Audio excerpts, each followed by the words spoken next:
Hey, okay, so good morning. Topic 6.6, Introduction to Enthalpy, delta H, of reactions. As I've posted or stated, I'm totally going to reference the PowerPoint, which you can find in Google under, I don't know, PowerPoints and notes or something. Topic unit 6. I'm on slide 39, okay? Share screen.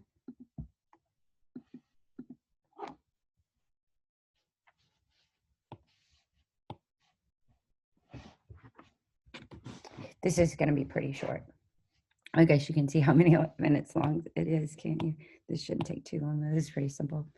Topic 6.6, Introduction to Enthalpy of Reactions. Remember that enthalpy is delta H. It is the heat exchange. We're discussing the heat exchange, the energy exchange of a chemical reaction. Remember, if it's negative, heat has been released. If it's positive, heat has been absorbed.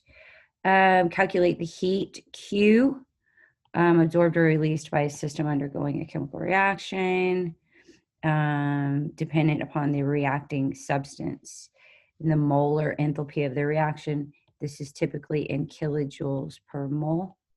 Okay, the molar enthalpy is kilojoules per mole, and that is your delta H reaction. Okay. The enthalpy change gives the amount of heat energy released or absorbed at constant pressure. We're always at constant pressure here. Okay. Very important to notice two things.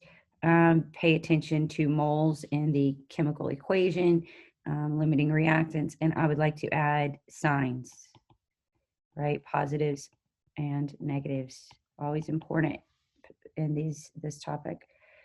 Okay. Oh, man. All right, let's look here. What I have here is a thermochemical equation. All right. The reason this is a thermo heat chemical equation is because it incorporates a delta H value with it. And what I see is that this is negative, right? So this is an exothermic process and exothermic process. And this much heat is released per mole reaction. What that means, per mole of how the reaction is written. So this can be confusing. Don't let it be. It means per how that reaction is written. However many moles are in that balanced equation that I'm with, right? This is with an equation. So let me clean that up because that's pretty messy. And so just look, right? It's just part of your stoichiometry. It can be incorporated. If 1 mole of methane reacts, then 802, right? The ratio is 1 to 802. For oxygen, the ratio is 2 moles produces this much heat.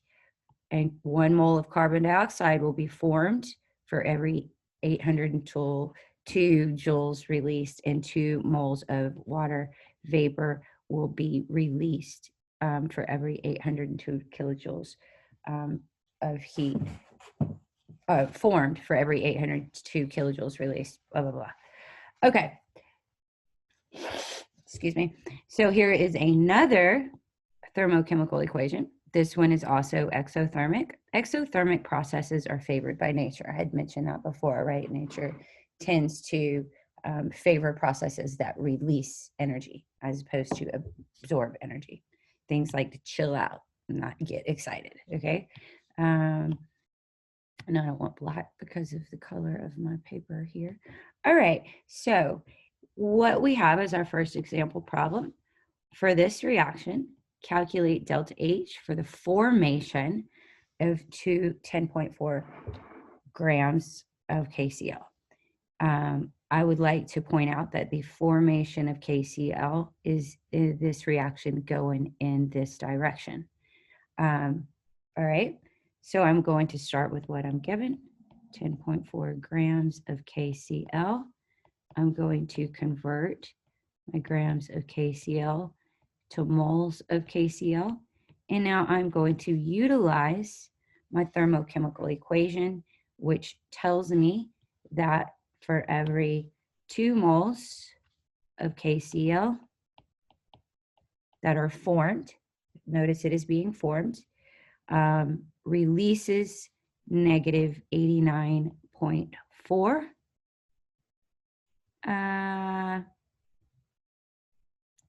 kilojoules per mole of the reaction, right? Kilojoules per mole of the reaction. And boom, there's my answer on 10.4 times negative 89.4. Oh, I didn't get the molar mass equals, I don't even remember how it equals, divided by 2 equals, divided by, what's potassium, 39.9, 39.1. Oops.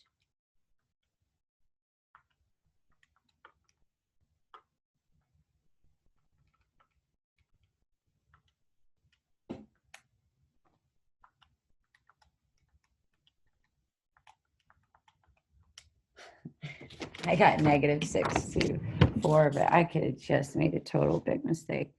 I had some crazy stuff going on in my calculator. I don't even know what that is. I just incorporated it into everything. This looks like it's about 80, 75-ish.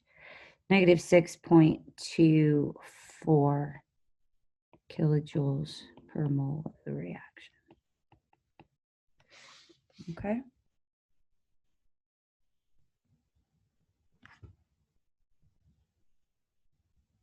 All right. How much heat would be released if 4 moles of magnesium reacted with 1 mole of oxygen? Well, that's a limiting reactant problem. So if I've got my 2 mg plus O2, right? The 2-to-1 ratio is required, right? Therefore,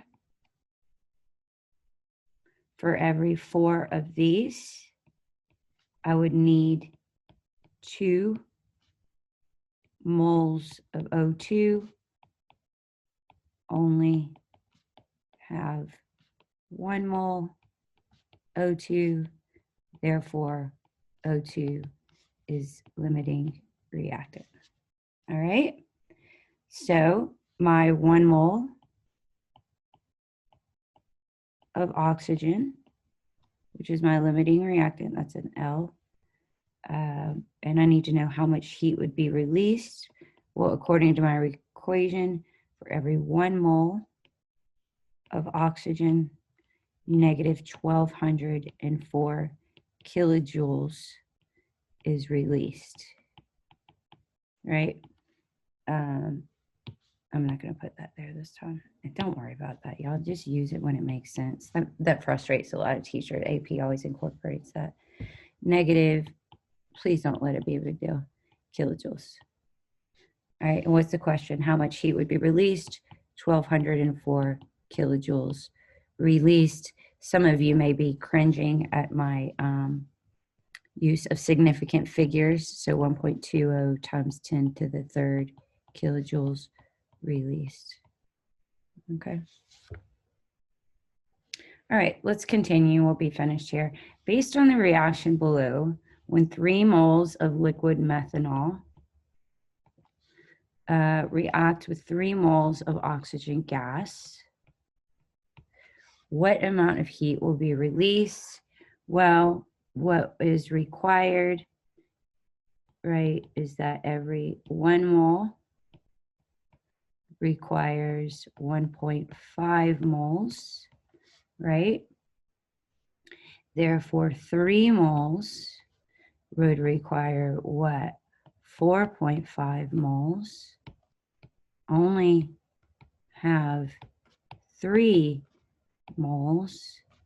Therefore, O2 is limiting reactant. I hope I did that right, guys. Right? Pretty sure I did. So how much is going to react? 3.0 moles of O2. And we see that every 1.5 moles of O2 releases 726.5 kilojoules of energy. 3 times negative 726.5 equals, divided by 1.5 equals, booyah, there's your answer. Negative 1,453 kilojoules, or for significant figure purposes, negative 1,500 kilojoules. How much heat released? 1,500 kilojoules released. All right. There's some video resources if you need some more practice. The worksheet I gave you, I like some of those questions on it, so they're fun. See you later. Hope you're doing all right. Hang in there.